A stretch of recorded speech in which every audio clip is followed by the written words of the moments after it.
think there is a level of focus that I need to reach, and I know if I don't reach that. 4 o'clock, Wednesday afternoon, Makati City.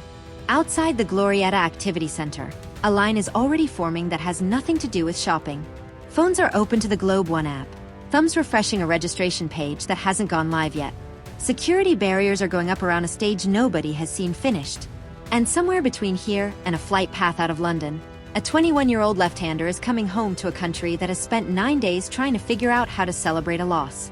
To understand why a mall atrium in Makati is about to hold this much weight, you have to understand who's walking into it. Alex Eala is from Quezon City. She turned professional as a teenager, built her name on the junior circuit, and broke into the main draw of a Grand Slam for the first time at last year's US Open, where she reached the second round in only her second appearance in the main draw at Flushing Meadows.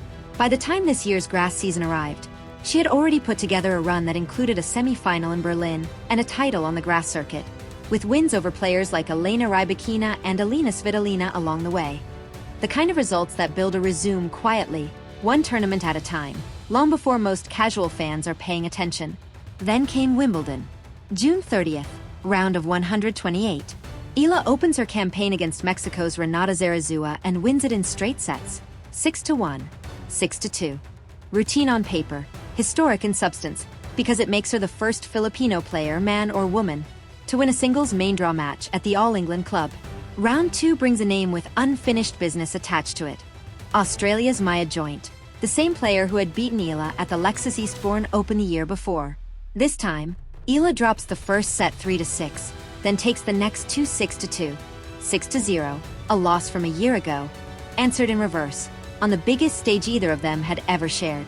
Then comes July 4th, center court. The defending Wimbledon champion, world number 3 IGA Swiatek, standing on the other side of the net. Eala has never been past the second week of a Grand Slam in her life. 2 hours later, she is standing on that same grass having won 7-6, 6-2. The first set decided by a tiebreak so tight it needed 9 points past 10 to settle. She has just done something no Filipina has ever done in the open era of tennis.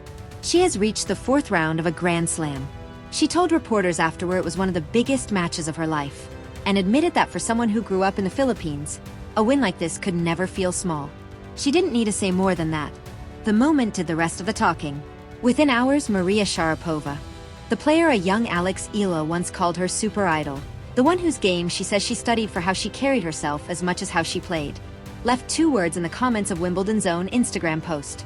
A star. Fellow tour player and close friend Evelis wrote that the win was making her tear up. Coco Gauff, a 2-time Grand Slam champion herself, answered with nothing but heart-eyed emojis. Marta Kostyuk left a single teary-eyed face. Ajla Tomiljanovic told her to keep being, you good thing.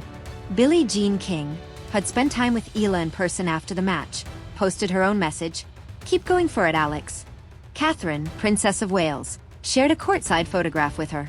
Manny Pacquiao dropped a Philippine flag and raised hands in the comments section. For one afternoon, a tennis match in London became a Filipino national moment, relayed in real time through the phones of people who had never watched a Grand Slam round of 32 in their lives. This is the part of the story everyone already knows. What matters more is what came next. 2 days later, July 6th, same center court, Eala faced 13th seed Jasmine Paolini for a place in the quarterfinals, a place no Filipino has ever reached at Wimbledon. There was history between them, and it ran in Eala's favor. She had beaten Paolini earlier this year at the Dubai Tennis Championships, 6-1, 7-6. Roger Federer was seated in the royal box for this one. Eala took the first set to a tiebreak and lost it. She won the second, 6-4. In the third, Paolini closed it out, 6-3, and went on from there to reach the quarterfinals before falling to Marta Kostyuk. Eala blew kisses to a crowd that gave her a standing ovation anyway, and pressed her hands together into the shape of a heart before leaving the court she had made history on 2 days earlier. That is the part fewer people talk about. A loss.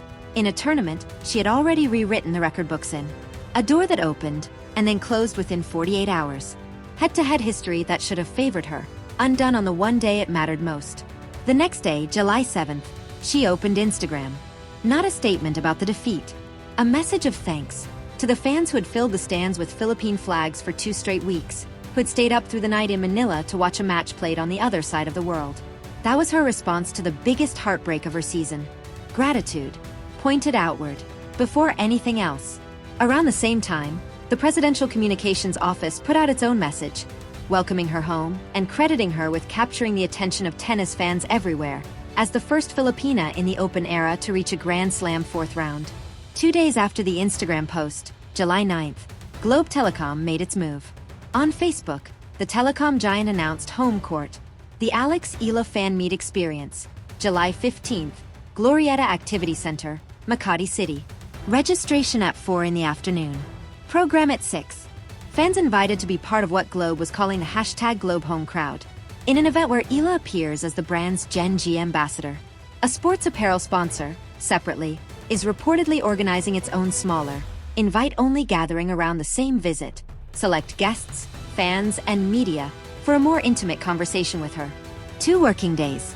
That is how long it took a corporate sponsor to turn a Wimbledon exit into a public homecoming. That is not a company reacting in the moment. That is a plan that had been sitting ready, waiting only for the question of when, not if, Eala's Wimbledon run would end. And it tells you something else, if you know where to look. A year earlier, Globe had hosted Eala in a far more contained setting, a corporate event, guest list controlled, doors closed to the general public. This time, the venue is a mall atrium in the middle of Makati's busiest commercial district, open, gated only by a free mobile app. That is not a scheduling choice. That is a company betting that a tennis player can now pull a general public crowd on a Wednesday evening in the Philippines. Something that would have sounded almost absurd here 2 years ago. Here is the arithmetic behind that bet. Before Wimbledon even began, Eala had already earned close to $900,000 in prize money this season. Reaching the fourth round in London added roughly £300,000 and 240 ranking points to that total, pushing her career points past 1,600 and lifting her to a projected career-high ranking of world number 28. She arrived at the All-England club seeded, the first Filipino ever seeded at a Grand Slam, and leaves it with a 12-4 record on grass this season and a 5-2 record against top 10 opponents in 2026 alone. That is not a hot streak. That is a full season's worth of evidence, assembled match by match, tournament by tournament, in front of an audience that was smaller every single time than it is right now. That is the real subject of what happens on July 15th. Not just a celebration of one match, or even one tournament, a recognition, arriving late from almost everywhere except the Philippines itself, of a curve that Filipino fans have been watching climb for over a year. Consider the timeline of her homecomings. In January, Eala headlined the country's first ever WTA 125 tournament, the inaugural Philippine Women's Open. A milestone in itself, but one that unfolded on home soil, among people who already knew exactly who she was. July 15th is different. This is the celebration that comes after the rest of the world found out too. After Sharapova. After Billie Jean King. After a member of the British royal family shared a photograph with her. Globe moving this event from a private tower to a public mall atrium is the visible proof that something has changed in how large an audience Eala now commands. Not just in the Philippines, but in the sport itself. The Philippines has produced world champions before, in boxing, in billiards, but never, until this month, at the top of a Grand Slam draw. That is the scale of what a mall atrium in Makati is being asked to hold on a Wednesday evening. And that is where the tension actually sits. Not in a rivalry, not in a scandal.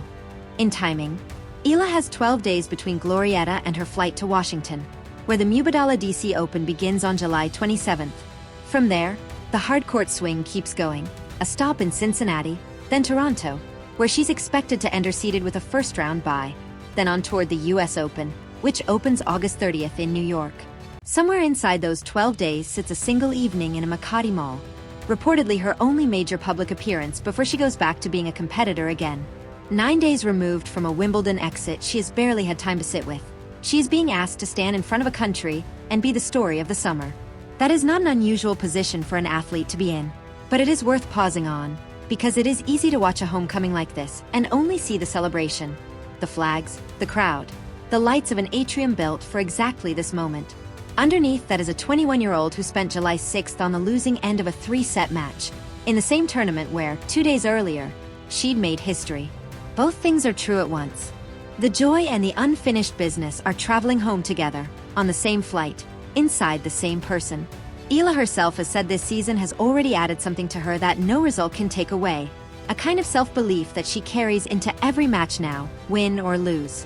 She's spoken about handling pressure differently this year, about staying calm when it counted, and trusting that she deserved to be on that court. That, more than any single scoreline, may be the real story of her 2026. A player who no longer needs a trophy to prove to herself that she belongs at this level. What Eala carries into that room on July 15th isn't a trophy. It's something the Philippines has waited a long time to hand a tennis player. Proof that the rest of the world is finally watching what its own fans saw first. One trade publication covering the business of sports put it simply: she's become one of the biggest draws the sport currently has. After Glorietta, the rooms only get bigger. Washington, Cincinnati, Toronto, Flushing Meadows. Every one of them now carries the weight of a fan base that grew by an order of magnitude on one Saturday afternoon in London, and that never stopped believing long before anyone else showed up. So here's the question worth sitting with as she takes that stage at 6 o'clock. Is this the celebration that finally matches what she's built?